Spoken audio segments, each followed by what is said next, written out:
नमस्कार, छायाज रेसिपीजमध्ये तुमचं खूप खूप स्वागत। आज आपण बनवतोय मटारपासून खूपच चटपटीत अशी रेसिपी। तर इथे मी 1 कप मैदा घेतलाय। मैद्याऐवजी तुम्ही इथे गव्हाचं पीठ घेऊ शकता किंवा मग अर्धा कप मैदा अर्धा कप गव्हाचं पीठ असं सुद्धा तुम्ही घेऊ शकता। आता यामध्ये चवीप्रमाणे मीठ घालायचं आहे। मीठ मिक्स करून घेतलंय। इथे आता मी 2 चमचे तेल कडकडीत गरम करून घेतले, हे यावरती घालायचे।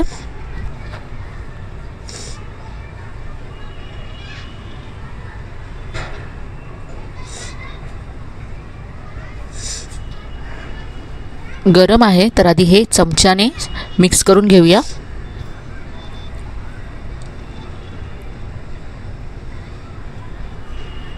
थोडंसं थंड झालं की हाताने तेल सगळ्या पिठाला लावून घ्यायचं आहे।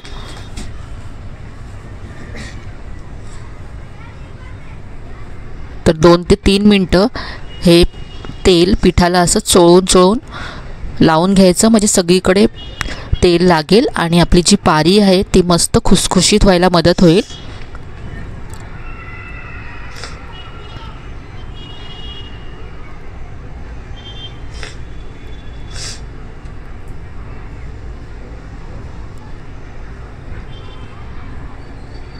तर याची अशी मूठ होते, म्हणजे आपण जे तेल घातले ते अगदी परफेक्ट आहे। आता इथे मी पाणी घेतलंय, पाणी घालून आता हे पीठ आपल्याला मळून घ्यायचं आहे।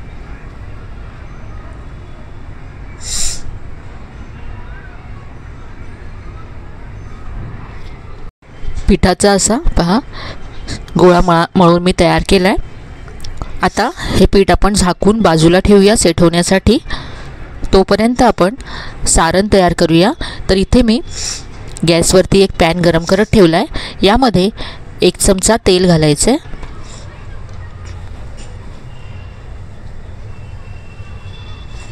तेल गरम झालं की इथे मी अर्धा चमचा जिरं घातलंय।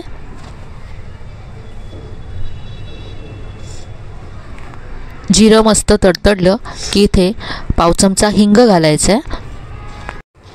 यानंतर इथे मी आलं, लसूण आणि हिरवी मिरची ठेचून घेतलंय, किंवा तुम्ही मिक्सरमध्ये जाडसर वाटून सुद्धा घेऊ शकता। इथे मी 2 हिरव्या मिरच्या, 4 ते 5 लसणाच्या पाकळ्या आणि साधारण अर्धा इंच आलं घेतलं होतं। हे सगळं तेलावरती परतून घ्यायचं आहे। यानंतर इथे मी 1 वाटी मटार घेतलाय। मटार मी आधी मिक्सरमध्ये जाडसर असा बारीक करून घेतलाय। मटार कच्चाच होता। आता हा मटार आपल्याला तेलावरती परतून घ्यायचा आहे। मंद गॅसवरती हा मटार छान असा परतून घ्यायचा, याचा कच्चापणा जाईपर्यंत।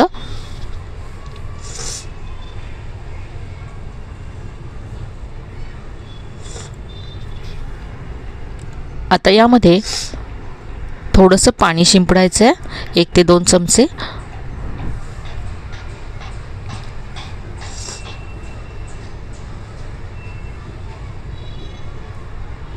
आता याच्यावरती झाकण ठेवूया आणि एक वाफ काढून घेऊया, म्हणजे मटार शिजेल। तर इथे पहा 2 ते 3 मिनिटं मी हे वाफवून घेतलंय। मटार छान शिजलाय आणि याच्यातलं पाणी पूर्ण निघून गेलंय, पूर्ण ड्राय झालंय हे। आता यामध्ये आपण पुढचं साहित्य घालूया। तर इथे मी चवीप्रमाणे मीठ घालते। यानंतर अर्धा चमचा यामध्ये साखर घालायची आहे। इथे आता मी 1 चमचा बडीशेप घालते। बडीशेपेची चव यामध्ये खूप छान लागते, त्यामुळे नक्की घाला। यानंतर यामध्ये अर्धा चमचा आमचूर पावडर घालायची आहे। आमचूर पावडर नसेल तर तुम्ही ते चाट मसाला सुद्धा घालू शकता। यामुळे मस्त आंबट गोड तिखट असं आपलं सारण तयार होईल। आणि 1 मोठा चमचा इथे मी किसलेलं ओलं खोबरं घातलंय। हे सगळं आता मिक्स करून घ्यायचं आहे।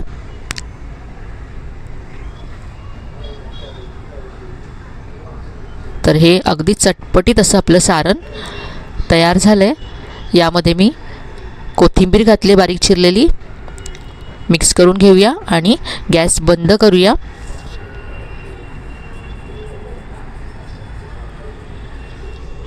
हे सारण आता थंड करून घ्यायचं आहे.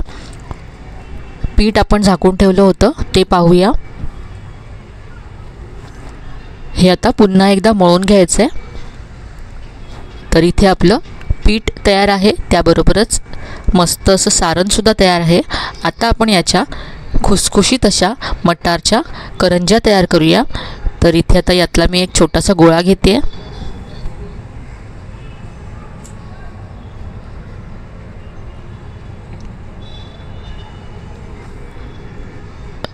हा गोळा आता लाटून घ्यायचा आहे. इथे मी थोडंसं सुकं पीठ लावलं आहे. खूपच खुसखुशीत अशा या करंज्या तयार होतात. सध्या मटारचा सीझन आहे, तर एकदा तरी तुम्ही नक्की करून पहा या करंज्या. तर 1 चमचा इथे आता मी सारण भरलं आहे.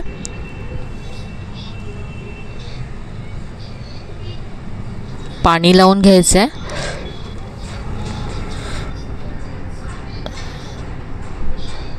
आणि आता हे बंद करून आपण कट करून घेऊया.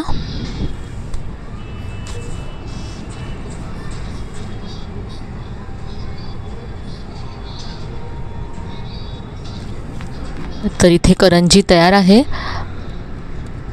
अशाच इथे मी आता उरलेल्या करंज्यासुद्धा तयार करून घेते. तर इथे पहा, करंज्या सगळ्या तयार करून घेतल्यात मी. आता ह्या आपण फ्राय करूया. तर इथे मी कढईमध्ये तेल गरम करून घेतलं आहे. तेल गरम झालं की गॅसची फ्लेम मीडियम करायची आणि मीडियम फ्लेमवरतीच आपल्याला या करंज्या फ्राय करून घ्यायच्या आहेत.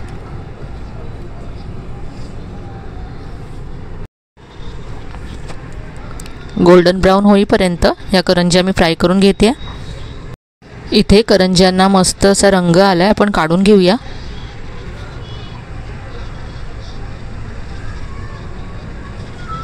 आणि अशाच आता उरलेल्या करंज्यासुद्धा इथे मी फ्राय करून घेतल्यात.